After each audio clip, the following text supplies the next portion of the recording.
சரி ஓகே, பொண்ணு கல்யாணம் ஆயிருச்சா? இல்ல. சரி, கல்யாணம் பண்ணி பாக்குற ஐடியா இருக்கா? அது இருக்கு, ஆனா என்னால வேலை செய்ய முடியல.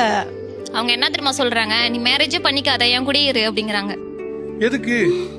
சமைச்சு போடுறதுக்கா?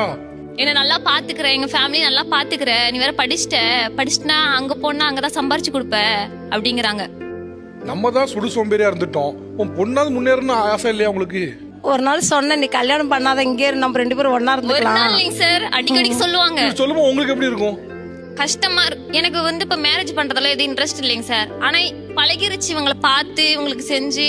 என்ன படிச்சிருக்கீங்க இப்போ? நான் இப்ப LLB முடிச்சிருக்கேங்க ஓ, சார். lawyer. 2 டிகிரி முடிச்சிருக்கேன். ஹைகோர்ட்ல வேலை பார்க்குது. அது ஓகே. அதுல உங்க பங்கு என்ன? அதுல ஒண்ணும் உங்க இல்ல. பங்கு என்ன? அந்த பொண்ணு படிச்சது, அந்த பொண்ணு முன்னேறிச்சு. இதுல உங்களுக்கு பெருமைப்படுறதுக்கு என்ன இருக்கு? இன்னமும் அந்த பொண்ணு உங்க கூட இரு, நீ எனக்கே சமைச்சு கொடு, இப்படியே இருந்தா அந்த பொண்ணு வாழ்க்கை தான் என்ன ஆறுது? அது கல்யாணம் பண்ணிட்டு போட்டு சார், நான் வேண்டாம்னு இனிமே நீங்க சொல்லுவேன். தான் சொன்னீங்க கல்யாணம் பண்ணி இங்க கல்யாணம் பண்ணா என் கூட இருந்தீங்க. அது சொன்னேன் அன்னைக்கு 2-3 நாள் சொல்லிட்டேன், 2 பேரும் பாசமா ஒன்னா இவ்வளவு நாள் இருந்துட்டோம் அப்படின்ட்டு. இனிமேலாம் அது மாதிரி சொல்ல மாட்டேன். சரி, இப்ப அந்த பொண்ணு போயிடும், நீங்க என்ன பண்ணுவீங்க? நான் எப்பவும் போல தூங்கிட்டு எது இருக்குதோ சாப்பிட்டு, அவங்க யாராவது கொடுத்தா சாப்பிட்டு தான் இருக்கணும். உங்க கணவர் வெளியூருக்கு வேலைக்கு போயிட்டாரு, உங்க பொண்ணு